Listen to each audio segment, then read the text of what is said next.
A short time ago, we got word that a sequel to the 2014 revenge film, John Wick, was in development, and now it looks like it's official.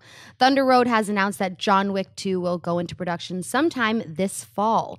John Wick 2 will feature Keanu Reeves reprising the title role, along with directors David Leitch and Chad Stahelski and screenwriter Derek Kolstad. Schnapp, do you buy or sell John Wick 2 going into production? The International. I want to see more scenes in that crazy Assassins Hotel. I want a whole movie set at the International. I love John Wick. The dome shots are insane. The action scenes were insane. I felt the very ending was a little drawn out, that rain battle, but that was just me. It was just so much amazing, fun action, and they should have never messed with his dog. So I don't know how they're going to get a John Wick. How are they going to get a John Wick to return again?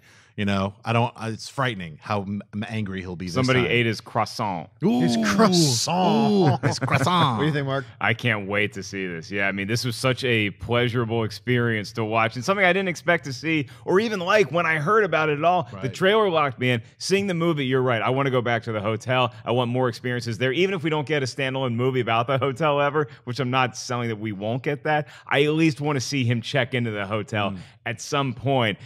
That might be a little bit hard to do with what happened to the hotel during the filming of John Wick. But yeah, I mean, Keanu Reeves just so embodied this guy. And I felt like for the first time in a long time, I was watching a action movie that was made in the late 80s or early 90s. It's hard to do that. It's a lot harder than it is to pitch in a room. Oh, we want to go back. We want to make a throwback action movie. That's exactly what John Wick was. Very few movies pull it off.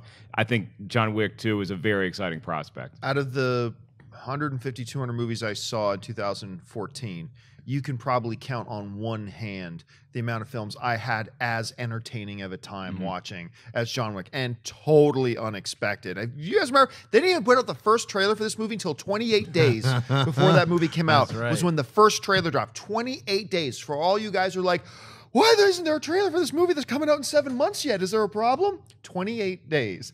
And that movie, I can't remember being as surprised by a movie so thoroughly entertaining. And you got to do at some point a standalone film on the Continental. The mythology surrounding that hotel, the way it's set up, and the way they carried it through, I'm just like this place where assassins can stay, but it's supposed to be an area of absolute amnesty. There is no conducting business there, and if you break the rules, you're not fined, you're taken out. And it was Swearingen. What's that actor's name again? Oh, the guy from the Western show, from Deadpool. Swearingen is I keep forgetting Ian his name. McShane. There we go. Oh, right. As the head guy of the Continental. Don't mess my hotel room up again. Just so good. The question does become, look, to get John Wick to come out of retirement took one of the most gut-wrenchingly emotional things I have ever seen on screens. The murder of a puppy. And it happened right away, remember? It was like the first few minutes of the film. And they used those few minutes so effectively to make us all love that damn puppy. Yeah. You know, it's funny because it's like he goes on such a murderous rampage and kills and murders so many people in that thing.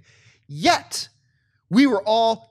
They effing had it coming. Yeah. Because we were all... It's totally justified. It's totally justified. We just think about that puppy. It's great. They could have murdered his wife, and we would not have felt the emotional justification as we did with that puppy. It's crazy. What will it take in this one to get him to go back? 5 puppies. 5. A basket of puppies, hand delivered at his door, and he's like, what's happening? Then it explodes. They take a flamethrower to a basket of puppies, in which it's him versus Cruella de Vil in the sequel.